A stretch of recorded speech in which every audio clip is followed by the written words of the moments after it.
উম্মত যদি গুনাহ করতে করতে করতে করতে করতে করতে করতে করতে কোন পর্বে নিজে সিদ্ধান্ত নিয়ে ফেলে যে আমি বুঝি জাহান্নামী, তারপরে যদি মাথায় হাত দিয়া বসা পড়ে একটা আহ বলে, আহ কি হায় হায় আমি বুঝি শেষ, তো আল্লাহ নিজে বলে ফালাম্মা তায়াক্কানতা বিল বাওয়ার ওয়া যানানতা আন্নাকা মিন আহলিন নার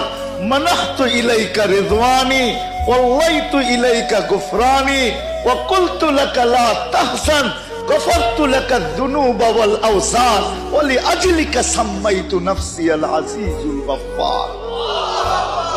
আরবি তো বোঝেন না, বুঝলে মজা আসতো। আল্লাহ বলে উম্মতে মুহাম্মাদি, যদি তুই সিদ্ধান্তে পৌঁছলি তুই জাহান্নামে চলে গেলি আর তোর মুখ দিয়া আহ বাহির হইল আহ, তো আমি রেজার ছুটা ইসা রেজার চাদর দিয়া তোকে ঢাইকা দেই, মাগফিরাতে ডুবা দেই,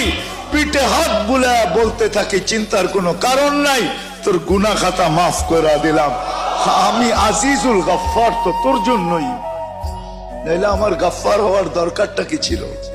আমি তো তোর জন্যই গফফার, আমি তো তোর জন্যই গফফার, তোর জন্যই আমি গফফার। উম্মত যদি আল্লাহকে একটু ভালোবাসত, উম্মতে মুহাম্মদী যদি একটু ভালোবাসতো,